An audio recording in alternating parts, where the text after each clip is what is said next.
ایران کا اسرائیل پر میزائل حملوں کے بعد اس وقت مشرق وسطی ایک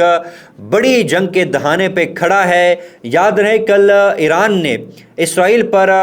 200 کے قریب میزائل داغے تھے۔ ایران کا یہ دعویٰ ہے کہ 90% میزائل نے ٹارگٹس کو ہٹ کیا ہے، جبکہ اسرائیل اور امریکہ کا یہ ماننا ہے کہ اسرائیل کے دفاعی نظام نے ان میزائلز کو ٹارگٹ پر پہنچنے سے پہلے ہی نیوٹرلائز کر لیا تھا، لہٰذا اسرائیل کا ایسا نقصان نہیں ہوا ہے۔ ساتھ میں اسرائیل نے یہ بھی اعلان کیا ہے کہ ایران کے اس حملے کا بھرپور جواب دیا جائے گا، اور امریکہ نے یہ کہا ہے کہ ایران کو اس حملے کے سنگین نتائج بھگتنا پڑیں گے، اور امریکہ اسرائیل کے شانہ بشانہ کھڑا ہے اور اسرائیل کو ہر قسم کی سپورٹ وہ فراہم کرے گا۔ یقیناً اس طرح کے بیانات سے لگ رہا ہے کہ مڈل ایسٹ میں ایک بڑی جنگ کا آغاز ہونے والا ہے، اور میں یہ بتاتا چلوں کہ اسرائیل جس اپرچونٹی کے تلاش میں تھا، اسرائیل کو وہ اپرچونٹی مل گئی ہے۔ امریکہ جو چاہتا تھا، امریکہ نے وہ حاصل کر لیا ہے، کیونکہ امریکہ کی بڑی خواہش تھی اور بڑی کوشش کر رہا تھا پچھلے کچھ عرصوں سے کہ ایران کو کسی نہ کسی طور پر جنگ میں انوالو کیا جائے، ایران کو کسی نہ کسی طور پر اس مشرق وسطی کا جو کانفلکٹ تھا، غزہ کی جو جنگ تھی، اس میں انوالو کیا جائے، اور اسرائیل بھی یہی چاہ رہا تھا۔ آخر ایران کو امریکہ نے اس جنگ میں انوالو کر لیا ہے۔ ایران نے بڑی کوشش کی، بڑا پریگمیٹیکلی کھیلا، لیکن ایران کو مجبور ہونا پڑا۔ اور جو لوگ سوال اٹھاتے ہیں کہ ایران نے اسرائیل پر حملہ کیوں کیا، تو اس کے کچھ وجوہات تھے۔ ایران، جیسے میں نے پہلے عرض کیا، پریگمیٹیکلی ایران کھیلتا رہا، بڑی ایک پروڈنٹ اپروچ تھی کہ انہوں نے اپنے آپ کو ڈائریکٹلی اس کانفلکٹ سے بچایا ہوا تھا، انڈائریکٹلی وہ پروکسیز کے ذریعے اس جنگ میں انوالو تھا، حزب اللہ کے ذریعے، حماس کے ذریعے اور ہوتیز کے ذریعے اس کانفلکٹ میں وہ انوالو تھا، لیکن ڈائریکٹلی وہ انوالو نہیں تھا۔ اب اگر اسرائیل ایران پر حملہ کرتا ہے تو ایران اس کانفلکٹ میں مزید بڑے گہرے طریقے سے انوالو ہو جائے گا، اور یہ جو ریجن ہے یہاں پہ ایک نئی جنگ جو ہے اس کی شروعات ہو جائے گی۔ ایران اس لیے انوالو ہوا کہ ایران نے ایک تو اپنی پاور پروجیکشن بھی کرنی تھی، کیونکہ جب آپ مسلسل کسی اسٹیٹ کو ٹارگٹ کرتے ہیں اور اگر وہ اسٹیٹ ریٹیلیٹ نہیں کرتا تو یہ انٹرنیشنل پالیٹکس میں پرسیو کیا جاتا ہے کہ اس کے پاس وہ کیپیبلٹی نہیں ہے، یہ اسٹیٹ کمزور ہے۔ لہٰذا ایران نے یہ ضروری سمجھا کہ وہ اپنی ڈیٹرنس کو شو کرے، اپنی سورنٹی پر جو اس کا ایران کی سورنٹی پر جو حملہ ہوا ہے اس کو وہ جواب دے دے، اور وہ اپنی پاور کو پروجیکٹ کرے کہ ایران یہ کیپیبلٹی رکھتا ہے کہ وہ اسرائیل کے اوپر اٹیک کر سکتا ہے۔ اور یہ آپ لوگوں کو بتانا ضروری ہے کہ اگر آپ ایران اور اسرائیل کے درمیان زمینی فاصلے کو دیکھیں، وہ تقریباً 2150 کلومیٹر بنتا ہے۔ تو ایران نے جو میزائلز فائر کی ہے وہ اس بات کا ثبوت ہے کہ ایران 2000 کلومیٹر سے زائد جو ریجنز ہیں، جو ایریاز ہیں، ان کو وہ ٹارگٹ کر سکتا ہے، اور ایران کے پاس اچھے خاصے ایڈوانس جو ہے وہ میزائلز پائے جاتے ہیں۔ لہٰذا ایران نے ایک تو اپنی پاور پروجیکشن شو کی ہے، اس کے ساتھ ساتھ دوسری اہم وجہ یہ تھی کہ ایران یہ چاہتا تھا کہ لیبنان میں حزب اللہ کو پروٹیکٹ کیا جائے، اور کیونکہ حزب اللہ کے اوپر بہت بڑا حملہ کیا اسرائیل نے، اور ایران اپنے اس پراکسی گروپ کو، جو کہ ایران جس کو بہت عرصے سے سپورٹ کرتا رہا ہے، اور یہ سمجھا جاتا ہے کہ بیسیکلی کنٹرول بھی یہ ایران سے ہوتے ہیں، حزب اللہ کو یہ پروٹیکٹ کر سکے۔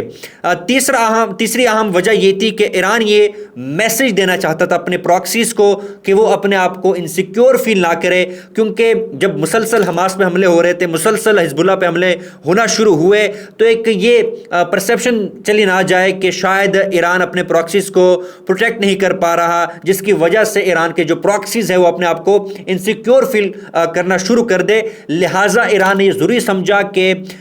اسرائیل کے اوپر اٹیک کیا جائے، حزب اللہ کے سربراہ کا بدلہ لیا جائے، اسماعیل ہنیہ کی شہادت کا بدلہ لیا جائے۔ لہٰذا ایران کا یہ حملہ بہت زیادہ ضروری تھا تاکہ وہ اپنے پراکسیز گروپ کو یہ میسج دے سکے کہ ایران ان کو پروٹیکٹ کرنے کی کوشش کرے گا۔ لیکن یہ حملہ تو ہو گیا۔ اس وقت ایک بڑی ایموشنل اپروچ ہمارے ہاں پائی جاتی ہے، خوشیاں منائی گئی ہے، یقیناً منانی بھی چاہیے، لیکن اسرائیل کو بہت بڑا موقع ملا ہے۔ اسرائیل صدیوں سے اس موقع کی تلاش میں تھا کہ کسی طرح ایران اسرائیل پر حملہ کرے، ڈائریکٹ ٹارگٹ کرے، تاکہ وہ ایران کو اس جنگ میں ڈائریکٹ انوالو کریں اور ایران کے ان علاقوں کو ٹارگٹ کریں جو کہ ایران کے لیے بڑے اسٹریٹجک اہمیت کے حامل علاقے ہیں اور ایران کے اسٹریٹجک انٹرسٹ ان ایریا سے جڑے ہوئے ہیں۔ تو اب اسرائیل کو یہ موقع مل گیا ہے کہ وہ ایران کو ڈائریکٹلی ٹارگٹ کرے گا۔ ان حملوں کے بعد ہمارے ہاں پریگمیٹک اپروچ کے بجائے ایموشنل اپروچ اپنائی جاتی ہے، جیسے کہ 7 اکتوبر کو جب حملہ ہوا تو بڑی خوشیاں منائی گئی کہ حماس نے اسرائیل پر حملہ کیا ہے، لیکن جس طرح اسرائیل نے اس موقع کا فائدہ اٹھایا، اس اپرچونٹی کو یوٹیلائز کیا اور بے دردی کے ساتھ فلسطینیوں کو شہید کیا اور اپنے ایریا آف انفلوئنس کو انکریز کرتا رہا، اپنے پر جو ہے وہ مڈل ایسٹ کے دیگر علاقوں میں پھیلاتا رہا، تو اس سے پھر بعد میں لوگوں کا احساس ہوا کہ شاید حماس کو اس وقت حملہ نہیں کرنا چاہیے تھا، کہ جب حماس کے پاس وہ صلاحیت نہیں تھی جو صلاحیت اسرائیل کے پاس موجود ہے، اور پھر لوگ سیز فائر کی ڈیمانڈ کرتے رہے۔ اور آپ نے دیکھا کہ مسلم کنٹریز جو ہے انہوں نے بھی پریکٹیکلی ایز سچ سپورٹ نہیں کیا فلسطینیوں کو، بیانات تو دیتے رہے ہیں لیکن جو امداد ہے وہ فلسطینیوں کو نہیں مل سکی جو کہ ملنی چاہیے تھے۔ حتیٰ کہ OIC کے اجلاسز میں جب یہ بات چل رہی تھی کہ اسرائیل کے ساتھ ہر قسم کا تعاون بند کیا جائے، تجارت بند ہونی چاہیے، لیکن ان کے اوپر بھی اعتراضات اس وقت اٹھے تھے۔ اسی طرح جب ایران نے یہ حملہ کیا ہے وہ خوشیاں بہت منائی جا رہی ہے، لیکن ایک بات یاد رکھیے گا، اسرائیل برسوں سے یہ چاہ رہا تھا کہ ایران کہیں نہ کہیں اس طرح کا حملہ کرے اور پھر اسرائیل اس اپرچونٹی سے فائدہ اٹھائے اور اسرائیل ایران کے ان ایریاز کو ٹارگٹ کریں جو کہ ایران کے لیے اسٹریٹجک اہمیت کے حامل علاقے ہیں۔ اور امریکہ بھی یہ چاہ رہا تھا کہ ایران اس ریجن میں ایک جنگ میں انوالو ہو، اور ایران جو آخرکار اگر یہ جنگ اسکلیٹ کرتی ہے تو اس خطے میں ایران ایک نئی جنگ میں انوالو ہو جائے گا۔ اگر آپ کو یاد ہو کہ ایران کے پرائم منسٹر نے چند دن قبل ایک بات کہی تھی کہ ایرانی عوام کو حکومت سے بہت جلد چھٹکارا مل جائے گا، اس وقت بھی لوگ اس بیان کو ایک سیاسی بیان تصور کر رہے تھے، لیکن اسرائیل چاہ رہا تھا اور ان کو پتہ بھی لگ گیا تھا کہ ایران جو ہے وہ ضرور ریٹیلیٹ کرے گا اور بدلہ لے گا۔ اب یہاں پہ جو اہم سوال اٹھ رہا ہے کہ اسرائیل ایران کے کن علاقوں کو ٹارگٹ کر سکتا ہے۔ پہلی بات تو یہ ہے کہ جب آپ اسرائیل کے اسٹریٹجک کلچر کو اسٹڈی کرتے ہیں اور اسرائیل جو شروع سے بیانات دیتا رہا ہے ان کو جب آپ انالائز کرتے ہیں تو اس سے ایک چیز واضح نظر آتی ہے کہ اسرائیل کی کوشش یہ ہے کہ ایران کے ان ایریا کو ٹارگٹ کرے، ان اڈوں کو ٹارگٹ کرے جہاں سے یہ میزائل داغے گئے تھے، جہاں سے میزائل لانچ ہوئے تھے۔ اس کے ساتھ ساتھ دوسرا اہم سٹیپ اسرائیل کا یہ ہوگا کہ وہ ایران کے اہم جو حکومتی عہدیدار ہے ان کو ٹارگٹ کرے، ان کو اسیسینیٹ کرے، کیونکہ اسرائیل کا جو انٹیلیجنس نیٹ ورک ہے وہ بہت زیادہ اسٹرانگ ہے۔ آپ کو یاد ہوگا کہ کس طرح اسماعیل ہنیہ کو ایران کے اندر ہی شہید کیا گیا تھا۔ اسی طرح اسرائیل کی کوشش ہوگی کہ ایران کے اہم سرکاری جو عہدیداران ہیں